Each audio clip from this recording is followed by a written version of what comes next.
إن الحمد لله نحمده ونستعينه ونستغفره ونعوذ بالله من شرور أنفسنا ومن سيئات أعمالنا من يهده الله فلا مضل له ومن يضلله فلا هادي له وأشهد أن لا إله إلا الله وحده لا شريك له وأشهد أن محمدا عبده ورسوله يا أيها الذين آمنوا اتقوا الله حق تقاته ولا تموتن إلا وأنتم مسلمون يا أيها الناس اتقوا ربكم الذي خلقكم من نفس واحدة وخلق منها زوجها وبث منهما رجالا كثيرا ونساء فاتقوا الله الذي تساءلون به والأرحام إن الله كان عليكم رقيبا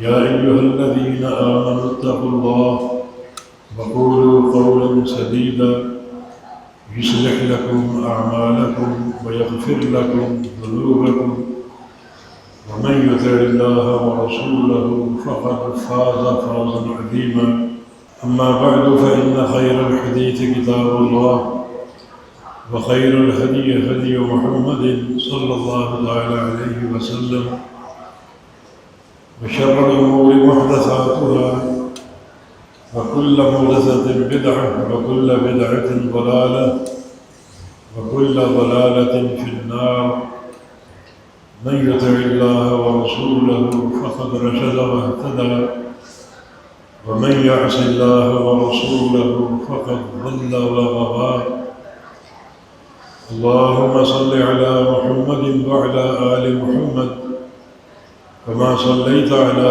إبراهيم وعلى آل إبراهيم إنك حميد مجيد اللهم بارك على محمد وعلى آل محمد كما باركت على إبراهيم وعلى آل إبراهيم إنك حميد مجيد سبحانك لا علم لنا إلا ما علمتنا إنك أنت العليم الحكيم رب اشرح لي صدري ويسر لي أمري واحلل عقدة من لساني يفقه قولي أعوذ بالله من الشيطان الرجيم من همزه ونفخه ونفثه بسم الله الرحمن الرحيم ربنا آمنا بما أنزلت واتبعنا الرسول فاکتبنا مع الشاہدین۔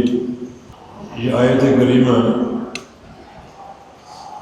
ایک دعا پر مشتمل ہے، اور یہ دعا جن لوگوں نے کی تھی وہ عیسیٰ علیہ السلام کے حواریین کہلاتے ہیں۔ حواریین، حواری کی جمع ہے۔ پہلے ہم سمجھے کہ حواری کسے کہتے ہیں۔ حواریین کا معنی الانصار الخلص، بالکل خالص مدد کرنے والے۔ حواری وہ لوگ ہوتے ہیں جو سچے دل سے اسلام قبول کرتے ہیں، توحید خالص کو سمجھتے اور مانتے ہیں، اور دین کے اللہ تعالیٰ کے سچے مددگار بنتے ہیں، جن کے مدد کرنے میں کوئی ذاتی مفاد نہیں ہوتا، صرف اللہ کے دین کے لیے، اس کے رضا کے لیے۔ ہمارے نبی صلی اللہ علیہ وسلم نے ایک شخص کو اپنا حواری کہا ہے، اور وہ ہیں زبیر بن عوام رضی اللہ تعالیٰ عنہ۔ صحیح بخاری میں حدیث ہے کہ ان لکل نبی حواریًا وحواری الزبیر۔ ہر امت، ہر نبی کا ایک حواری ہوتا ہے، ہر نبی کا ایک حواری ہوتا ہے، اور میرا حواری زبیر ہے رضی اللہ تعالیٰ۔ یہ زبیر بن عوام یہ صفیہ کے بیٹے تھے، نبی علیہ السلام کی پھوپھی۔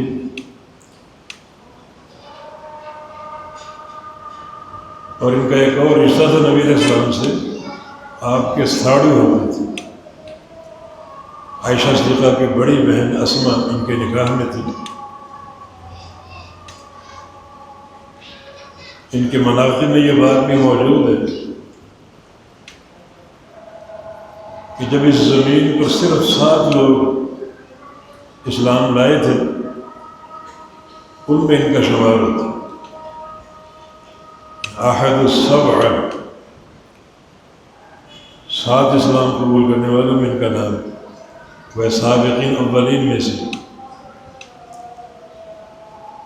ان کے مناقب میں یہ بات بھی شامل ہے، 10 مبشرہ میں سے وہ 10 صحابہ جنہیں نبی علیہ السلام نے جنت کی بشارت دی تھی، ان میں زبیر بن عوام کا نام بھی ہے۔ اور ان کے مناقب میں یہ بات بھی شامل ہے کہ ان 6 افراد میں ان کا نام تھا جنہیں امیر المومنین عمر بن خطاب رضی اللہ عنہ نامزد کر کے گئے تھے۔ یہ 6 افراد انہی کی شورا ہوگی اور انہی میں سے ایک کا انتخاب کیا جائے گا اگلی امارت کے لیے۔ تب وہ شورا کا اجلاس ہوا اور اس میں عثمان غنی رضی اللہ عنہ کا انتخاب کیا گیا۔ بچپن ہی سے جنگ کی تربیت، جسمانی طاقت ان میں موجود تھی۔ کتب تاریخ میں چھوٹا سا قصہ ہے، جاہلیت کے دور میں جب یہ بچے تھے 8-10 سال کے، تو ایک لڑکا نوجوان ان کے گھر آیا۔ ان کی والدہ صفیہ بنت عبد المطلب، آپ کی سگی پھوپھی، انہوں نے دروازہ کھولا تو اس لڑکے نے کہا کہ زبیر کہاں ہے، میں اس سے کشتی کرنا چاہتا ہوں۔ ابھی آ جاتا، زبیر کو بلا کے باہر بھیج دیا اور دونوں میں کشتی ہوئی، اور زبیر رضی اللہ عنہ نے اسے چشم زدن میں گرا کر بچھاڑ دی۔ وہ ذرا خفیف سا ہو لڑکا جو بڑے دعوے سے آیا تھا، شرمندہ سا ہو کھڑا ہو گیا۔ تو جناب صفیہ نے کہا کیف وجدت زبرا عاقیتا ام تمرا ام قرشیا صقرا، کہ تم نے زبیر کو کیسا پایا، مکھن اور ملائی یا قریش کا شکر اور باز؟ تو کیا جواب دیتا بیچارہ، خفیف سا ہو کے چلا گیا۔ یہ فروسیت، یہ شجاعت اور یہ طاقت بچپن سے موجود تھی۔ اور ان کے مناقب اس وقت منظر عام پر زیادہ آئے جب جنگ خندق ہوئی۔ جنگ خندق کے دوران یہ اطلاع مل چکی تھی نبی علیہ السلام کو کہ بنو قریظہ کے یہودیوں نے عہد شکنی کی۔ ان کا ایک عہد تھا نبی علیہ السلام کے ساتھ جنگ نہ کرنے کا، ایک دوسرے کی مدد کرنے کا، ایک دوسرے کے حلیف بن کے رہنے کا۔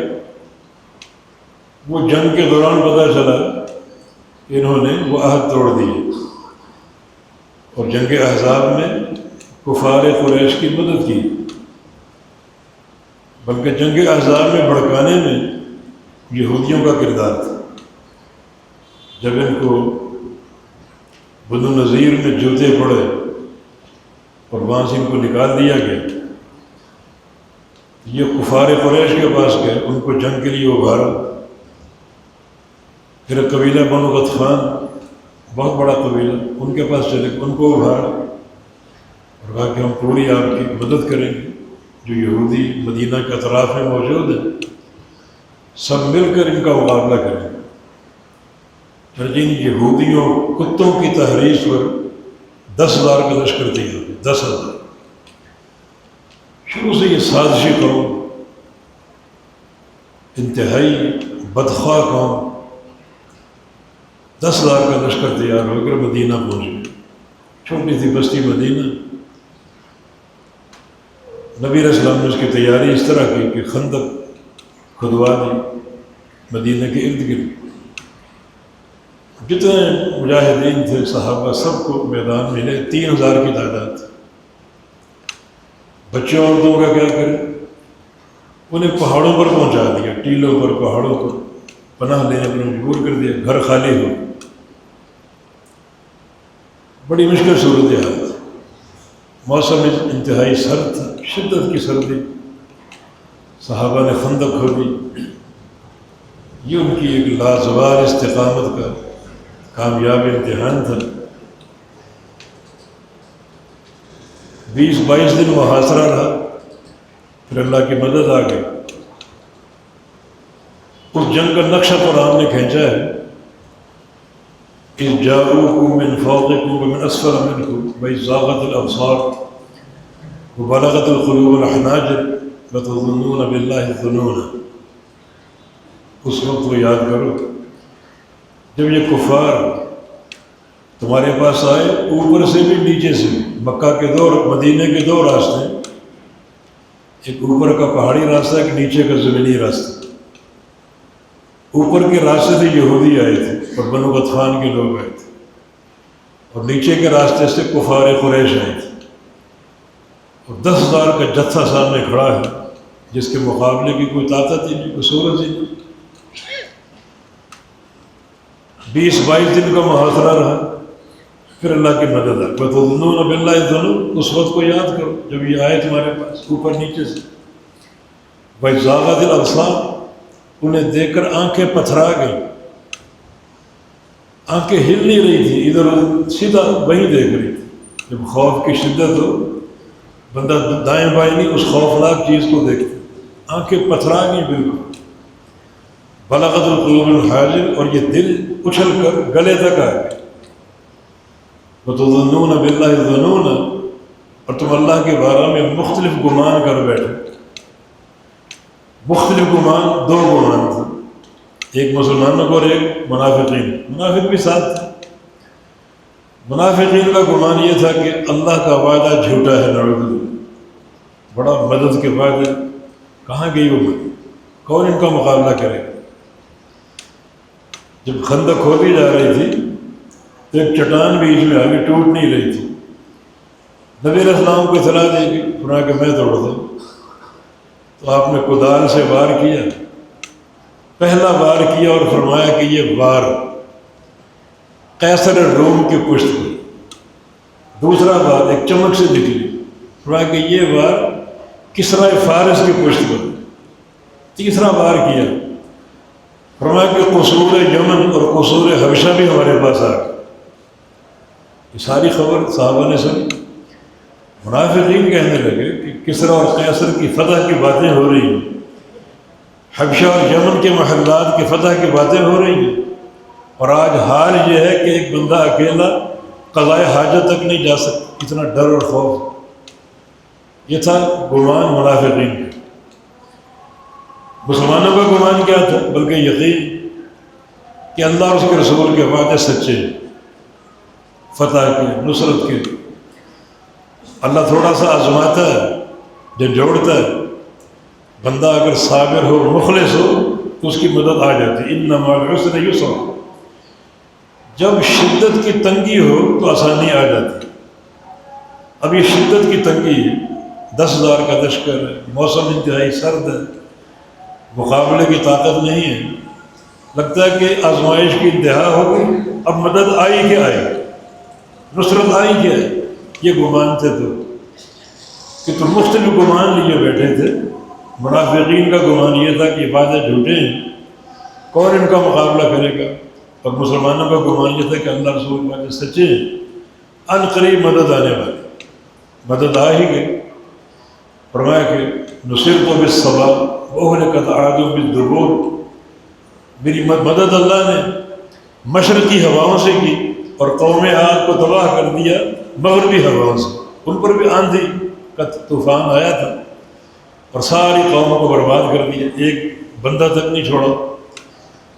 مجھ پر اللہ تعالیٰ نے مشرقی ہوائیں بھیجی، بالصبا، صبا مشرقی ہوا، جنہوں نے کفار کے کیمپوں کو اکھاڑ دیا، 10,000 بندوں کا کھانا پکڑا تھا، دیگیں الٹ گئی، مویشی بھاگ نکلے، استقرار نہیں تھا، ثبات نہیں تھا۔ ابو سفیان نے بھی النجا النجا کا بھاگو بھاگو بھاگو، سب بھاگ نکلے۔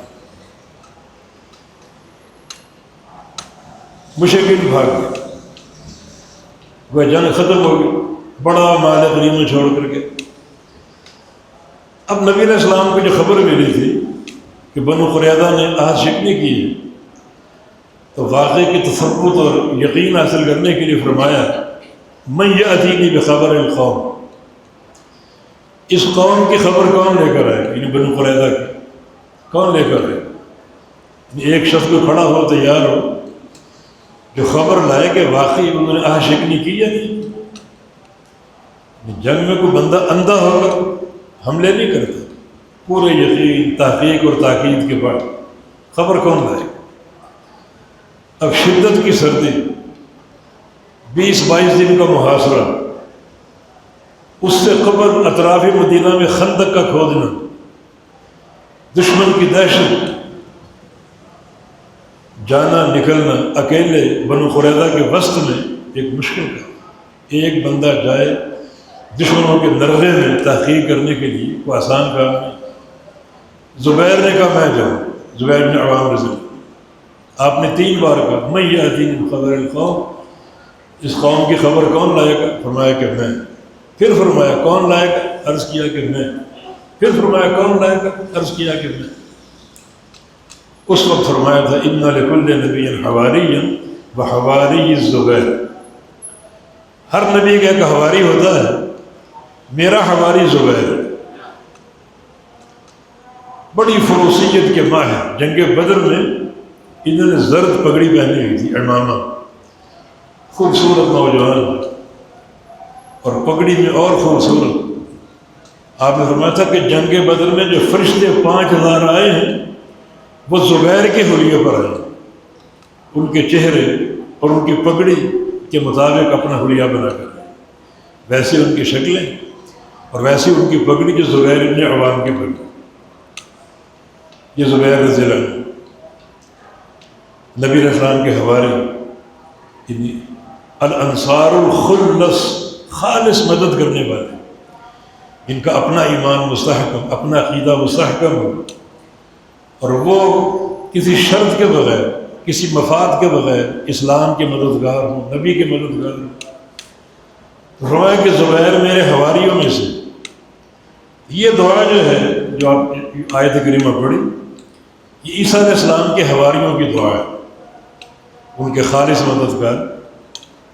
یا ایھا الذین آمنوا کونوا انصار اللہ کما قال عیسیٰ ابن مریم من انصاری الی اللہ، للحواریین من انصاری الی اللہ قال الحواریون نحن انصار اللہ۔ جب عیسیٰ علیہ السلام کو بنی اسرائیل سے خطرہ محسوس ہوا، میں کہ کون ہے میرا مددگار اللہ کی طرف، اللہ کے دین کی نصرت کرنے والا، اللہ کے دین کی مدد کرنے والا کون؟ جمع غفیر تھا بنی اسرائیل۔ ان حواریین نے کہا نحن انصار اللہ، ہم اللہ کے مددگار۔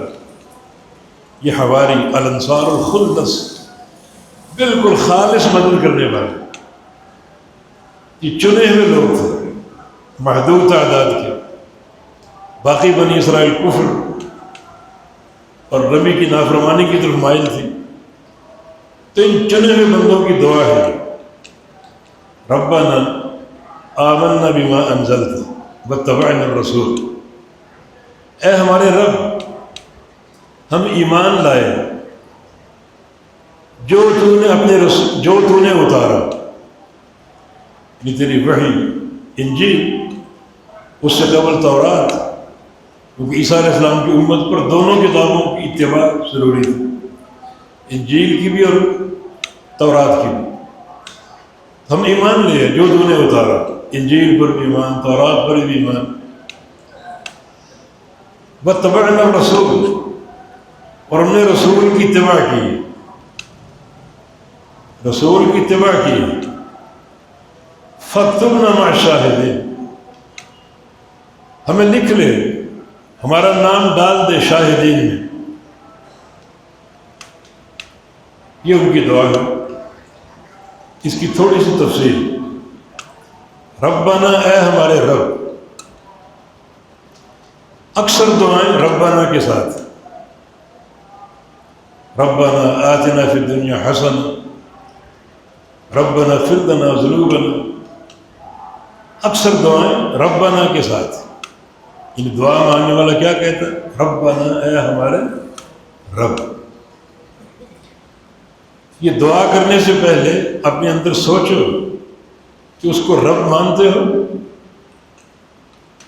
ربنا جو کہہ رہے ہو، ربنا ربنا رب، اس کو رب مانتے ہو؟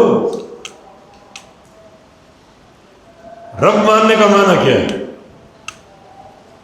اللہ تعالیٰ کے بارے میں 3 چیزیں ماننا، نفی اور اثبات کے ساتھ۔ ایک یہ کہ اللہ تعالیٰ خالق ہے پوری کائنات، ایک ذرے سے لے کر آسمانوں اور عرش تک، ہر مخلوق کا خالق اللہ ہے اور کوئی نہیں، نفی اور اثبات۔ نہ کوئی درگاہ والا، نہ کوئی آستانے والا، نہ کوئی قبر والا، نہ کوئی قبے والا، نہ کوئی حجر، نہ کوئی شجر، نہ کوئی فرشتہ، نہ کوئی نبی، نہ کوئی رسول، نہ کوئی جن، نہ کوئی انسان، کوئی نہیں۔ یہ مانتے ہو؟ دوسرا معنی یہ ہے کہ اللہ تعالیٰ ہی پوری کائنات کا مالک ہے اور کوئی مالک نہیں۔ جیسے قرآن نے کہا کہ جن کو تم پکارتے ہو اللہ کے سوا، وہ کھجور کی گٹھلی کے چھلکے کے مالک نہیں، بالکل حق، اور کوئی مالک نہیں، اللہ ہی مالک ہے۔ ایک ذرے سے لے کر آسمان اور عرش معلیٰ تک ہر شے کا مالک اللہ ہے اور کوئی مالک نہیں، نفی اور اثبات کے ساتھ۔ اور تیسرا معنی یہ کہ اللہ تعالیٰ ہی مدبر ہے، اس پوری کائنات کی تدبیر کرنے والا، اسی کا امر نافذ، اور کوئی مدبر نہیں، ایک ذرے کے برابر بھی نہیں، نفی اور اثبات کے ساتھ۔ اللہ ہی مدبر اور کوئی مدبر، تدبیر کرنے والا، تصرف کرنے والا، اس نظام کو چلانے والا اللہ ہے، اس کے سوا کوئی نہیں۔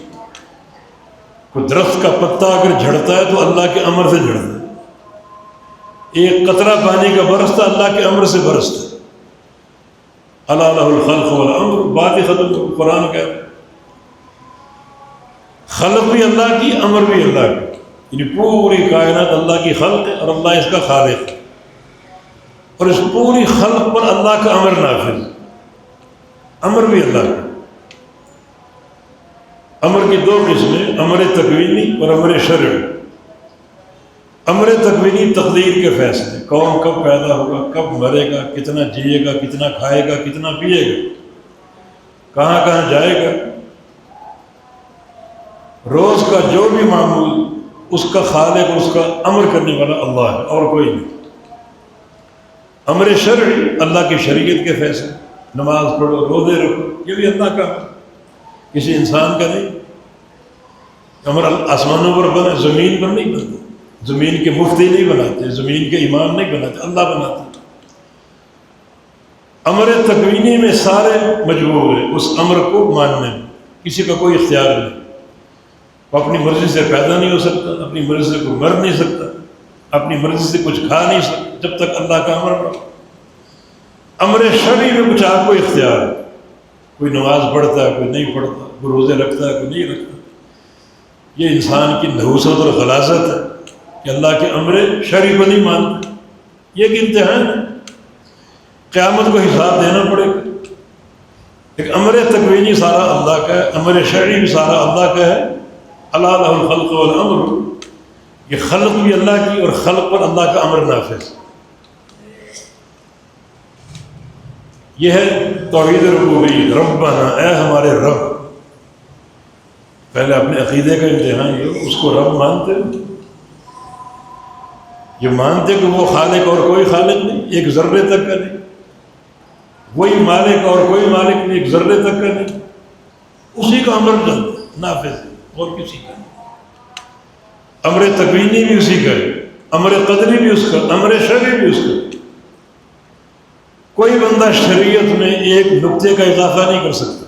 وما ينطق عن الهوى ان هو الا وحی یوحی، ہمارے نبی کی بات سن، ہمارا نبی اپنی طرف سے، اپنی خواہش سے ایک نقطہ بھی نہیں پیش کر سکتا اس دین میں، سب اللہ کی وحی ہے۔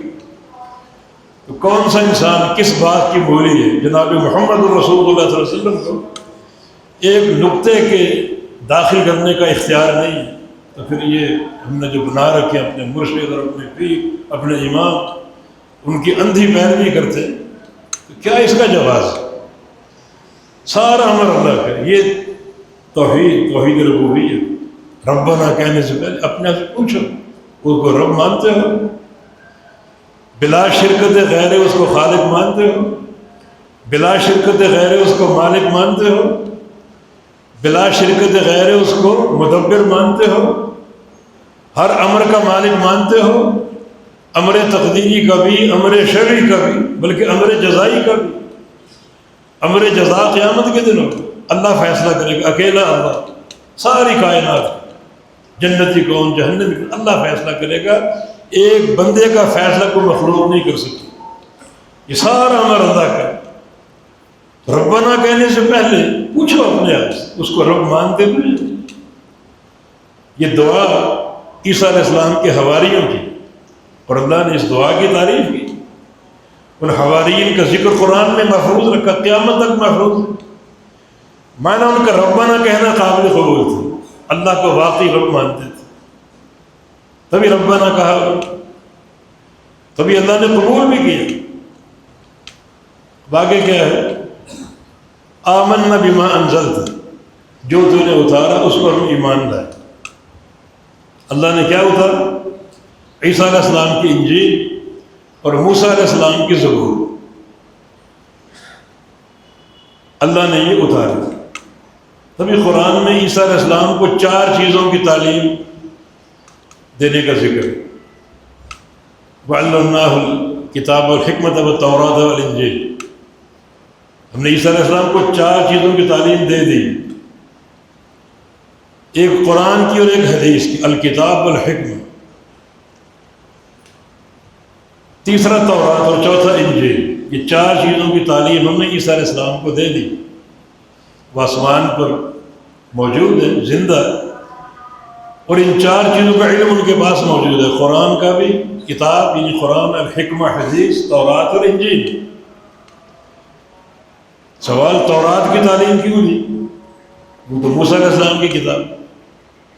جواب یہ کہ اس کتاب کی تنفیذ عیسیٰ علیہ السلام پر بھی فرض تھی. جو احکام تورات کے سارے احکام آپ کو دیے جا رہے ہیں، ان کو آپ نے ماننا بھی، ان کی تنفیذ بھی کرنی. اس لیے تورات کی تعلیم دی. انجیل کی کیوں دی؟ وہ ان کی اپنی کتاب، اس میں فضائل ہیں، رقائق ہیں، اس کی تعلیم بھی دی ہم نے، ان کی اپنی کتاب ہے. تو قرآن و حدیث کی کیوں؟ کیونکہ عیسیٰ علیہ السلام قیامت سے پہلے اتریں گے زمین پر، نزول فرمائیں گے. اور قرآن و حدیث کی بات کریں، قرآن و حدیث نافذ کریں. کسی فقہ، کسی امام کی فقہ نہیں، کسی مجتہد کا قول نہیں، کسی مفتی کا فتویٰ نہیں. نبی کی توہین ہے کہ وہ کسی امتی کی شریعت کو نافذ کرے. خالص قرآن کی تنفیذ کریں گے، خالص حدیث کی تنفیذ کریں گے. اس لیے ہم نے عیسیٰ علیہ السلام کو کتاب و سنت کی تعلیم بھی دے رکھی ہے اور قرآن و حدیث کی تعلیم بھی دے رکھی. جو ان کے حواری تھے ان کی دعا آمنا بما انزلت، کہ جو تو نے اتارا ہم اس پر ایمان لا چکے. واتبعنا الرسول، اور ہم نے رسول کی اتباع کر لی. رسول کون؟ عیسیٰ علیہ السلام، ان کی اتباع کر لی. مانا رسول کی اتباع ہی وہ عظیم نیکی ہے جو اللہ کو پسند ہے. یہ حواریین نے اپنی اس دعا کے لیے 2 وسیلے پیش کیے، اور اللہ تعالیٰ وسیلے والی دعا جلدی قبول کرتا ہے. وسیلہ شخصی نہیں، کسی کی جاہ اور کسی کی ذات کا وسیلہ نہیں. اس کو قرآن نے شرک قرار دیا، نبی کا واسطہ، ولی کا واسطہ، شرک کا وسیلہ ہے. 3 وسیلے مشروع ہیں. ایک اللہ تعالیٰ کو وسیلہ پیش کرنا، اس کے اسماء و صفات کا. ساری دعائیں اسی وسیلے پر مشتمل. ہر دعا اللہ تعالیٰ کی کسی صفت کے ساتھ، کسی فعل کے ساتھ. ہر دعا میں نبی علیہ السلام نے یہ وسیلہ پیش فرمایا ہے. قرآن پاک میں دعائیں، احادیث میں دعائیں، کسی دعا میں شخصی وسیلہ نہیں. حتیٰ کہ چیونٹی نے دعا کی سلیمان علیہ السلام کے دور میں، تو ان کا وسیلہ پیش نہیں کیا. چیونٹی کیا؟ چھوٹا سا جانور. اللہم انا خلق من خلق ولیس من غیر مستطیع. اللہ کو وسیلہ پیش کیا اس کے خالق ہونے کا، سلیمان علیہ السلام کا نہیں، کسی شخصیت کا نہیں، کہ تو خالق ہے، تجھے تیرے خالق ہونے کا واسطہ ہم کو پانی عطا فرما. پھر پانی مل کے بارش برسی، الگ قصہ ہے۔ یہ پہلا مشروع وسیلہ اللہ کو اس کی اسماء کا، اس کی صفات کا، اس کی افعال کا وسیلہ پیش کر، اس عقیدے کے ساتھ کہ ان اسماء میں، ان صفات میں، ان افعال میں کوئی اللہ کا شریک نہیں، کوئی اس کا شریک نہیں، تب یہ وسیلہ پیش کر۔ دوسرا وسیلہ جو ہے وہ ہے اپنے نیک اعمال۔ صحیح بخاری میں وہ قصہ اصحاب الغار کا، وہ 3 بندے جو غار میں پھنس گئے تھے، رستہ بند ہو گیا تھا، ان تینوں نے دعا کی تھی اپنی ایک ایک نیکی کا وسیلہ پیش کر، وہ طویل قصہ موجود، یہ مشروع وسیلہ ہے۔ تیسرا وسیلہ نیک لوگوں سے دعا کروانے کا۔ بندہ نیک ہو، آپ کو اس کا علم ہو، سچے عقیدے والا ہے، متقی ہے، پرہیزگار ہے، حلال کھاتا ہے، حلال کماتا ہے، حلال پہنتا ہے، حلال پیتا ہے، کیونکہ حلال مال جو ہے اس کا کردار ہے دعا کی قبولیت میں۔ مال اگر حرام ہے تو بندہ حج پہ چلا جائے، عرفات کے میدان میں کھڑا یا رب کر رہا، اور فرشتے ہر دعا پر کہتے ہیں کہ مطعموں کا حرام ہے، ملبسوں کا حرام ہے، مشرب کا حرام ہے، غزیدہ کر فن استجاب لک، اللہ کے بندے تو حج کرنے آیا ہے، تیرا کھانا حرام کا، پینا حرام کا، لباس حرام کا، تیری غذا خوراک حرام کی، نہ تیرا حج قبول ہے نہ تیری دعائیں قبول۔ ایسے کسی نیک بندے کو جس کو رزق حلال کا قصد ہو، اسی کی حرص ہو، تو اس کو دعا کا کہا، ہر قصد نہ قصد کو نہیں، یہ دعا کیجیے، دعا، اتنا ہم نے اس کو رگڑ کے رکھ دی ہے، ہر قصد نہ دعا کرنا، دعا کرنا، دعا کرنا۔ بہت کم واقعات نبی علیہ السلام کی ایک حدیث میں کہ ایک اللہ کا ولی پیدا ہوگا یمن میں، وہ ویسے قرنی نامی، جس کی اس سے ملاقات ہو اس سے دعا کرو، مستجاب الدعوات ہے، ایک ہی بندے۔ اور احادیث میں کس کا ذکر؟ اکا دکا 2-4 واقعات ہوں گے، ایک ہی بندے کو اس سے دعا کروانا۔ تو ہم نے اس کو اتنا رگڑ کے رکھا ہوا ہے، ہر بندہ دعا کرنا، دعا کرنا، اور کوئی کامیابی مل جائے تو آپ کی دعا سے، بندہ مبارکباد دے تو فلاں کام آپ کا ہو، یہ آپ کی دعا سے۔ یہ جھوٹ بھی ہو سکتا، تم جانتے ہو کہ اللہ نے وہ چیز تمہیں دی اس کی دعا سے دی، ایک موقع اللہ نے دیا ہے اللہ کو یاد کرنے کا، کہ اللہ کا فضل، اس کا انعام، اس کا احسان، وہ بھی آپ کھو دیتے ہیں آپ کی دعا سے۔ اللہ کے فضل کو یاد ہی نہیں کرتے، اس کے احسان کو یاد ہی نہیں کرتے۔ یہ چند فرسودہ باتیں ہماری زبانوں پر ہوتی ہیں جن کا حقیقت سے کوئی تعلق نہیں۔ یہ 3 مشروع وسیلے ہیں، باقی کسی شخصیت کا وسیلہ، کسی کی جاہ کا وسیلہ، کسی کے مقام کا وسیلہ قطعاً ثابت نہیں، کوئی دعا نہیں، کوئی کتاب و سنت میں اس کی دلیل نہیں ہے۔ حواریین نے کیا وسیلہ پیش کیا؟ عیسیٰ علیہ السلام کا نہیں، ان کی جاہ اور ان کے مقام کا نہیں، بلکہ 2 عمل پیش کیے۔ ایک عمل یہ کہ جو تو نے اتارا اس پر ہم ایمان لا چکے، یہ ہمارا عمل ہے، ہماری نیکی ہے، اس پر ایمان لا چکے۔ دوسرا ہم رسول کے متبع ہیں، کسی شخصیت کے نہیں، کسی فلاں اور فلاں کے نہیں، خالص رسول کی اتباع کرنے والے ہیں۔ تو ان 2 چیزوں کا وسیلہ ہم پیش کریں، اپنے 2 نیکیوں کا، 2 اعمال کا، اور دونوں بڑے زبردست اعتقادی عمل، بہت کم لوگوں کو نصیب۔ ایک اللہ کی وحی پر ایمان لانا اور بس، دوسرا رسول کی اتباع کرنا اور بس، بہت کم لوگوں کو یہ توفیق حاصل، ورنہ ہمارے سامنے سینکڑوں جو ہیں راستے ہیں، سینکڑوں شخصیات ہیں، سینکڑوں برادریاں ہیں، سینکڑوں تہذیبیں ہیں، سینکڑوں ثقافتیں ہیں، ہم سب میں منہ مارنے کی کوشش کرتے ہیں۔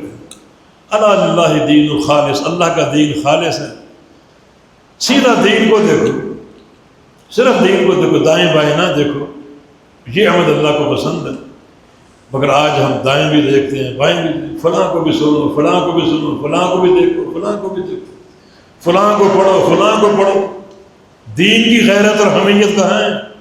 صرف دین کو پڑھو بس، اہل بدعت سے کنارہ اختیار کرو، صرف دین۔ اور ان حواریین نے یہ صرف دین ہی پیش کی، یہ وسیلہ پیش کی، ہمیں ایمان لائے جو تو نے اتارا، بس دائیں بائیں کچھ نہیں۔ واتبعنا الرسول، اور ہم نے رسول کی اتباع کی۔ تو پھر تجھ سے مانگنا ہمارا حق. اپنا عقیدہ پیش کی. جامع ترمذی میں ابو داؤد میں ایک حدیث ہے، ایک بندہ دعا کر رہا تھا مسجد نبوی، اسے معلوم نہیں کہ نبی علیہ السلام تشریف فرمائے، ساتھ صحابہ بیٹھے، وہ دعا میں منہمک، ہر چیز سے غافل، اللہ تعالیٰ سے دعا کرنا، ہر چیز سے غافل. اللہ کے نبی سن رہے، کیسا یہ عجیب اور عظیم منظر ہوگا. اللہ کے نبی سن رہے اس کی دعا کو. اس کی دعا کے الفاظ کیا ہیں؟ اللہم انی اسألک بانی اشہد بانک انت اللہ لا الہ الا انت. یا اللہ میں تجھ سے کچھ مانگنا چاہتا ہوں، سوال کرنا چاہتا ہوں. اور سوال کیوں کرنا چاہتا ہوں؟ کیونکہ میں گواہی دیتا ہوں کہ تو اللہ ہے. اللہ، میں یہ گواہی دیتا ہوں، یہ میرا عمل ہے، میرا عقیدہ ہے کہ تو اللہ ہے. اور لا الہ الا انت، تیرے سوا کوئی معبود نہیں. تیرے اللہ ہونے کا معنی یہ کہ تیرے سوا کوئی عبادت کے لائق نہیں. ایک سیکنڈ کے کروڑویں حصے میں بھی کوئی عبادت کے لائق نہیں. تو اللہ ہے، تیرے علاوہ کوئی معبود نہیں. گر گڑا کر اپنا وسیلہ پیش کر کہ تجھ سے کیوں مانگ رہا ہوں، تیرے در پہ دستک کیوں دے رہا ہوں، تجھ سے مناجاتیں کیوں کر رہا ہوں، تیرے سامنے تضرع کیوں کر رہا ہوں. میں گواہی دیتا ہوں، اس گواہی کو میرا حق ہے کہ میں تجھ سے مانگوں. وہ گواہی کیا ہے؟ انت اللہ، کہ تو اللہ ہے، تیرے سوا کوئی معبود نہیں. الاحد الصمد، تو احد ہے، یکتا، اپنی ذات میں، اپنی صفات میں، اپنے ناموں میں، افعال میں بالکل اکیلا، یکتا. الصمد اور کامل، کوئی نقص نہیں. کوئی غیر شریک ہوگا تو نقص آئے گا. سارا کام تو کرتا ہے، تو اکیلا آسمانوں کا خالق، زمینوں کا خالق. کوئی غیر اگر اس خالق ہونے میں شریک ہوگا نقص آئے گا نا تیری خالقیت میں. تو اکیلا اولاد دینے والا، کوئی غیر اگر اولاد دے گا تو تیری اولاد دینے اور خالقیت میں نقص آئے گا، کمی آئے گی. الصمد، تو کامل، اکمل، لم یلد ولم یولد، ایسی ذات نہ اس سے کوئی پیدا ہوا، نہ وہ کسی سے پیدا ہوا، نہ وہ اس کا باپ ہے، نہ اس کا کوئی اولاد اور بیٹا بیٹی. اللہ کے نبی نے صحابہ سے فرمایا، وہ دعا مانگ رہے ہیں، لقد دعا اللہ باسم الاعظم الذی اذا سئل به اعطى واذا دعي به اجاب. اس شخص نے اللہ سے جو دعا کی تو اللہ تعالیٰ کو اس کے اسم اعظم کا واسطہ پیش کر دیا. اسم اعظم، اور یہ واسطہ وہ ہے کہ جب بھی اس واسطے سے اللہ سے دعا کرو کہ اللہ قبول کرے گا. جو چیز مانگو گے اللہ عطا کر دے گا. اس بندے کی دعا دیکھو، اپنی دعا اور اپنے سوال میں وسیلہ پیش کرے. نبی سامنے موجود ہے، مدینے میں موجود ہے، آپ کی ذات اور آپ کی جاہ کرے. یہ صحابہ کا عقیدہ، تبھی ایمان کہ تو یہ تیرے نبی کا واسطہ نہیں. اپنا عقیدہ پیش کیا، میں اس لیے دعا کر رہا ہوں کہ میں جانتا ہوں، گواہی دیتا ہوں کہ تو اللہ ہے.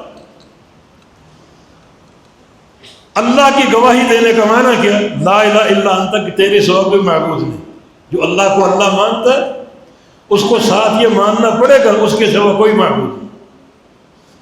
اللہم کہہ کر دعائیں کرتے ہو، پہلے اپنے اندر جھانکو، اس کو اللہ مانتے ہو. کتنی درگاہیں، کتنے آستانے، کتنے قبے جن کا قصد کرتے ہو، کتنی قبروں کے طواف کرتے ہو، کتنی قبروں پر دیے جلاتے ہو، چراغاں کرتے ہو، چادریں چڑھاتے ہو. سارا شرک، پرلے درجے کا شرک. اور اللہم کرنا، یہ کہنے کا جواز ہے تمہیں؟ اس کہنے کے مجاز ہو تم؟ اللہم، اس کو اللہ مانتے ہو؟ انت اللہ لا الہ الا انت، میں تجھے اللہ مانتا ہوں کیونکہ میرا عقیدہ ہے کہ تیرے سوا کوئی معبود نہیں. یہ اللہ کو اللہ ماننے کا معنی اس کے سوا کوئی معبود. ہر دعا ربنا کے ساتھ یا اللہم کے ساتھ. یہ دعا کرنے کا حق کس کو ہے؟ جو اللہ کو اللہ مانتا ہو، وحدہ لا شریک لہ. اگر قبروں میں چڑھاوے بھی ہوں اور سجدے بھی ہوں اور طواف بھی، اللہم کر رہے، یہ دعا بالکل باطل، ناقابل قبول. اپنی دعا کے پہلے صیغے اور پہلے لفظ کے امتحان میں ناکام ہو چکے. آگے کیا بات بنی؟ ناکام ہو چکے. اللہم کہہ دو اس کو اللہ مانتے نہیں، ربنا کہہ رہے اس کو رب مانتے نہیں. تو پہلے لفظ میں تم ناکام ہو، آگے کیا بات چلے گی؟ دعا قبول نہیں. اب دنیا کی کوئی چیز مانو کہ اللہ دے دے گا، کیونکہ دنیا کی حقیقت کوئی نہیں. مشرکین مکہ بھی طرح کے کوئی فلم کے دعوت اللہ مخلصین ہوتے، کشتی پر سوار ہوتے تو اللہ کو پکارتے، اللہ بیڑا پار لگا دیتا. دنیا دے دے گا، آخرت نہیں، تقویٰ نہیں، جنت نہیں، اپنی رضا نہیں، اپنی مغفرت نہیں. اس کے لیے خالص عقیدہ کہ وہ خالص رب ہے اور وہ خالص اللہ ہے، یہ بنانا ضروری ہے. تو ان حواریین نے بھی ربنا کہا اور ساتھ دو وسیلے پیش کیے. ہم تجھ سے دعا کیوں کر رہے ہیں؟ کیونکہ ہم دو چیزیں، دو ہمارے عمل ہیں. ایک یہ کہ ہم جو تو نے اتارا تیری وحی اس پر ایمان لائے. ہم صدق دل سے تورات کو مانتے ہیں، انجیل کو مانتے ہیں، کوئی شک نہیں، کوئی ریب نہیں، کوئی خلجان نہیں. اور صدق دل سے نبی کی اتباع کرتے ہیں، نبی کی اتباع میں کوئی شریک نہیں. یہ نہیں کہ قرآن کی آیت ہو، نبی علیہ السلام کی حدیث ہو، مقابلے میں قوم کی کوئی بات آ جائے، برادری کی بات آ جائے، باپ دادا کی بات آ جائے، قرآن کو رد کر دیتے ہیں، حدیث کو ٹھکرا دیتے ہیں. کتاب و سنت ہو، مقابلے میں امام کا قول آ جائے، کتاب و سنت پیچھے امام کا قول آ گیا. یعنی بتبعنا الرسول، ہم نے خالص رسول کی اتباع کی، اور رسول کی اتباع کے مقابلے میں کوئی شخصیت کھڑی نہیں کی، کسی کو قائم نہیں کی، کسی کو کھڑا نہیں کیا. یہ ہمارا واسطہ، ہمارا وسیلہ ہے، بڑا قوی وسیلہ ہے. اب دعا کیا ہے؟ فَاكْتُبْنَا مَعَ الشَّاهِدِينَ، ہمیں لکھ لے شاہدین کے ساتھ. مع الشاہدین، من الشاہدین، فَاكْتُبْنَا مَعَ الشَّاهِدِينَ، ہمیں لکھ لے شاہدین کے ساتھ. شاہدین کے دو معنی، یعنی بڑی عظیم دعا ہے. شاہدین کون ہیں؟ اللہ نے قرآن میں امت محمدیہ کو شاہدین کہا ہے. لِيَكُونَ الرَّسُولُ عَلَيْكُمْ شَهِيدًا، رسول شہید ہے، اور اس امت کو شہداء کہا ہے. وَكَذَلِكَ جَعَلْنَاكُمْ أُمَّةً وَسَطًا لِتَكُونُوا شُهَدَاءَ عَلَى النَّاسِ، گواہی دینے والے. ہمیں شاہدین میں لکھ لے، ہمارا درجہ اوپر کر دے. ہم عیسیٰ علیہ السلام کے امتی ہیں، ہمیں وہ شرف عطا فرما دے جو شاہدین کا ہے، یعنی محمد مصطفیٰ کی امت کا سلسلہ، ان میں داخل کر دے. ان کا درجہ اونچا ہے، ان کا مقام اونچا ہے، امتی عیسیٰ علیہ السلام کی، لیکن شرف کے اعتبار سے، مقام کے اعتبار سے، درجے کے اعتبار سے ہمیں شاہدین میں لکھ لیں، ہمارا نام شاہدین کی لسٹ میں داخل کر دیں. امت محمدیہ کا مقام، مرتبہ سب سے اعلیٰ کا قیامت کے ایک ہی حدیث کافی. نبی علیہ السلام کا فرمان ہے، نحن الآخرون السابقون، ہم وہ امت ہیں جو زمانے کے اعتبار سے آخری، مگر قیامت کے دن جنت میں داخلے کے اعتبار سے سب سے آگے ہوں. ہم آخری امت ہیں، جنت میں سب سے پہلے ہم جائیں گے. یہ امت کا رتبہ شرف. تو فَاكْتُبْنَا مَعَ الشَّاهِدِينَ، ہمیں شاہدین میں شامل کر دیں. یعنی وہ درجہ عطا فرمائے جو درجہ شاہدین کا ہے. شاہدین کون ہے؟ یہ محمد رسول اللہ علیہ وسلم کی امت ہے. دوسرا معنی مع شاہدین کا، شاہدین کا معنی سچی گواہی دینے والے، مشاہدہ کر کے. مشاہدہ اور شاہد کا ایک ہی مادہ ہے، شین ہا دال. شاہد یا مشاہد، شاہد کے معنی گواہی دینے والا، مشاہد کے معنی دیکھنے والا، دیکھ کر گواہی دینے. ان لوگوں میں شامل کر لے جن کا یقین اتنا پکا ہے، اتنا پختہ ان کا یقین ہے، گویا وہ ہر چیز کی گواہی اس کو دیکھ کر دے. وہ کتنی مضبوط گواہی ہو. اللہ کو مانتے ہیں، گویا اللہ کو دیکھا ہے انہوں نے. وہ جو نبی علیہ السلام کی حدیث تعبد اللہ کأنک تراہ فإن لم تکن تراہ فإنہ یراک، کہ احسان یہ کہ اللہ کی عبادت اس طرح کرو گویا تم اللہ کو دیکھا. اس وقت عبادت کا کیا عالم ہو، اور اگر وہ تم نے نہیں دیکھا تو وہ تمہیں دیکھ رہی، یہ تصور، یہ تو سب اللہ کے لیے مثال کوئی نہیں۔ کسی کمپنی میں ملازم ہو، آپ کام کریں گے، اچھا کریں گے، لیکن کمپنی کا مالک آپ کے سر پہ کھڑا ہو اور آپ کو دیکھ رہا ہو، کس طرح کام کریں، کتنی توجہ، کتنے انہماک کے ساتھ۔ یہ تصور کہ اللہ دیکھ رہا ہے، بڑے ایک انہماک کے ساتھ، بڑے خوشی و رقت کے ساتھ آپ اللہ کی عبادت کریں، اور پہلا درجہ کوئی اللہ کو دیکھ رہے تو اللہ ہمیں شاہدین میں شامل کر گئے، ان لوگوں میں جن کی گواہی پختہ، جن کا ایمان پکا، گویا وہ ہر چیز کی گواہی اس طرح دے رہے ہیں گویا اس چیز کو دیکھا ہو، رسول کو مانتے ہیں گویا رسول کو دیکھا ہو، اللہ کو مانتے ہیں گویا اللہ کو دیکھا ہو، جنت کو مانتے ہیں گویا جنت کو دیکھا ہو، جہنم کو مانتے ہیں گویا جہنم کو دیکھا ہو، ان کا میزان پر، پل صراط پر، حوض کوثر پر ایمان، گویا ان سب کو دیکھا ہو، تو ایمان کتنا پختہ ہو۔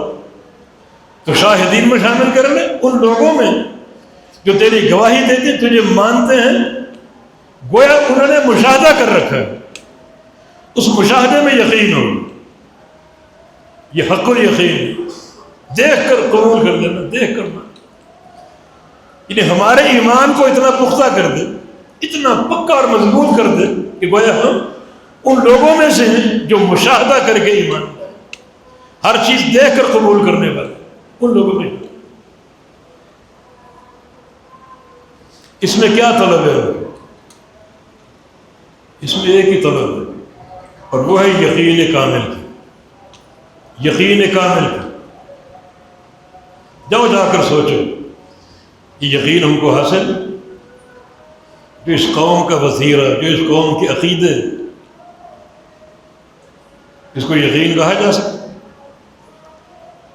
یقین کی بنیاد ایک ہی، کتاب اللہ اور سنت رسول اللہ صلی اللہ علیہ وسلم، بس اللہ کی وحی، بس اس کے سوا ہر چیز شک کی شک۔ تو سوچو بیٹھ کر اپنے عقیدوں کا جائزہ لو، ہم خالص کتاب و سنت کی اطاعت کرنے والے، اتباع کرنے والے ہیں، ہمیں شاہدین میں شامل کر لے، ان لوگوں میں جن کا اتنا پختہ ایمان ہو، اتنا قوی عقیدہ ہو کہ گویا وہ دیکھ کر ہر چیز کو ماننے والے، دیکھ کر ایمان لانے، تو دیکھ کر ایمان لانے والوں کا عقیدہ، ان کا ایمان بڑا ٹھوس ہوگا، بڑا پختہ ہوگا۔ ہمیں شاہدین میں ڈال دے، مشاہدین میں ڈال دے، ان لوگوں میں جو مشاہدہ کر کے ایمان لانے والے، ان کو یقین حاصل، کوئی شک و شبہ نہیں ہو، یقین۔ قبر میں فرشتوں کا سوال ہوگا ہر مردہ سے، 3 سوال، من ربک من نبیک ما دینک، تیرا رب کون ہے، تیرا نبی کون ہے، تیرا دین کیا ہے۔ 2 طرح کی پارٹیاں ہوں، کچھ صحیح جواب دیں گے، کچھ غلط جواب دیں گے۔ ربی اللہ، نبی محمد صلی اللہ علیہ وسلم، اور دین الاسلام، میرا رب اللہ ہے، میرا نبی محمد صلی اللہ علیہ وسلم، اور میرا دین اسلام۔ فرشتے ایک اور بات پوچھیں گے کہ یہ بات تمہیں کیسے معلوم ہوئی، یہ عقیدہ تم نے کہاں سے لی؟ کہیں کہ جان رسول بالبینہ، ہمارے پاس اللہ کا رسول آیا دلائل لے کر، اللہ کی وحی لے کر، فآمنا بہ، ہم نے اس پر ایمان لائے، واتبعنا، اور اس کی اتباع کی۔ یہ وجہ اس جواب کی، اتباع خالص، نبی علیہ السلام کی خالص پیروی، بس بلا شرکت غیر۔ فرشتے کیا کہیں؟ عدل یقین کنت وعلیہ مت وعلیہ تبعث یوم القیامہ، شاباش، تو یقین پر تھا، یہ یقین ہے، اسی یقین پر تو مرا، اسی یقین پر اٹھے گا قیامت کے دن، تو یقین پر تھا۔ یہ یقین ہے جس کی اساس وحی الہی، واتبعنا الرسول، حواریین کی دعا، ہم نے رسول کی اتباع کی، اس پر ایمان لائے، اس کی پیروی کی، یہ یقین۔ فاکتبنا مع الشاہدین، ہمیں شاہدین میں ڈال دیں، یہ یقین۔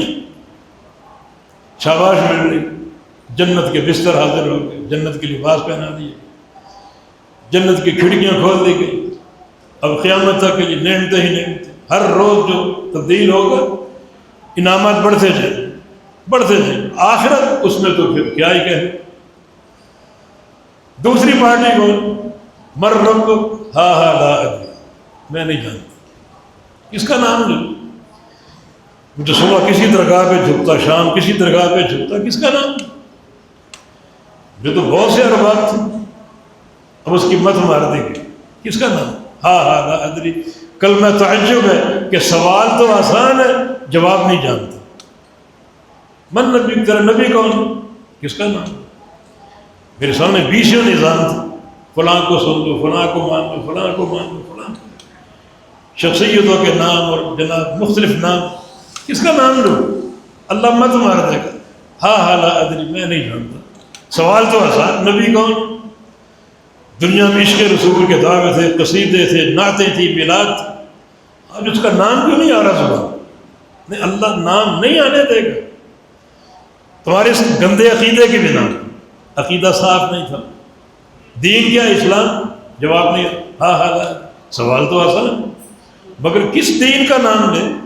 20 ثقافتیں تھیں، 20 کلچر تھے، 20 نظام تھے، اور تم بڑے تماشبین تھے، فلاں کو سنو، فلاں کو دیکھو، فلاں کو پڑھو۔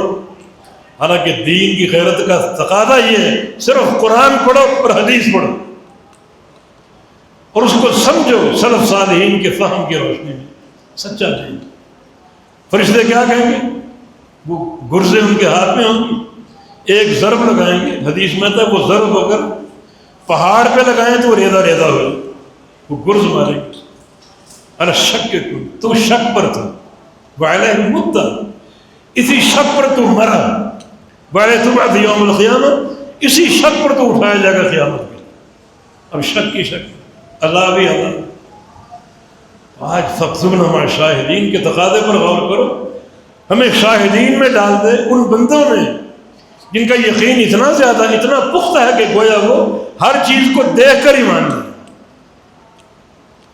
یہ حواریین کی دعا شرعی وسیلے کے ساتھ، بڑی اس میں حکمتیں، بڑے اس میں معانی اور بڑی اعتقادی اس میں خوبیاں ہیں۔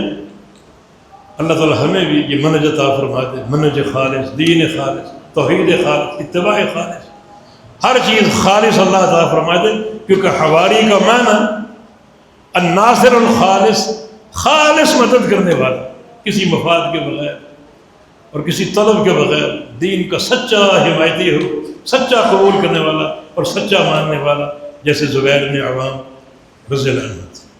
اتنا جذبہ، اتنی طاقت اور قوت۔ ان کا بیٹا عبداللہ بن زبیر 12 سال کے تھے، نبی علیہ السلام کے انتقال کے بعد 10 سال کے تھے۔ پھر جنگیں ہوئیں، حضرت ابوبکر صدیق کے دور میں، جناب عمر بن خطاب کے دور میں، اپنے بیٹے کو ساتھ لے جاتے گھوڑے پر سوار کر، ان کے الگ گھوڑا ہوتا، 12 سال کا بچہ، 11 سال، 13 سال کا بچہ، گھوڑے پر ساتھ لے جاتے، ایک بندہ کرائے پر لیتے اس کی حفاظت کے لیے۔ کیا جذبہ جہاد! اپنے بیٹے کو جھونک دیتے، بندہ ساتھ کیوں لیتے؟ کہ اس پر جہاد ابھی فرض نہیں ہوا، مگر جہاد کی اس کو ٹریننگ دے رہا ہوں، یہ نہ ہو کہ جذبات میں آگے گھس جائے، بنا تجربہ کار، تو بندہ ساتھ مقرر کرتے، اس کو آگے نہ بڑھنے دینا، صفوں میں رکھنا، جہاد کے صفوں میں، اس کو سارا منظر دیکھنے دینا، صحابہ کا قتال دیکھنے دینا، اس میں جوان مردی آئے، شجاعت آئے، لیکن آگے بڑھے تو روک دینا تاکہ کسی دشمن کا دشمن نہ بن جائے۔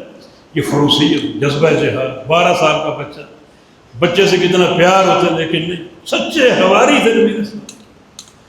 اللہ پاک توفیق دے ہمیں سچی اتباع کی اور توحید خالص، توحید کامل کی۔ جب تک زندگی ہے عقیدہ توحید، نبی کی اطاعت، نبی کی محبت قائم رہے، اسی پر ہم سب کا خاتمہ ہو۔ اقول قولی ھذا واستغفر اللہ لی ولکم وآخر دعوانا ان الحمد للہ۔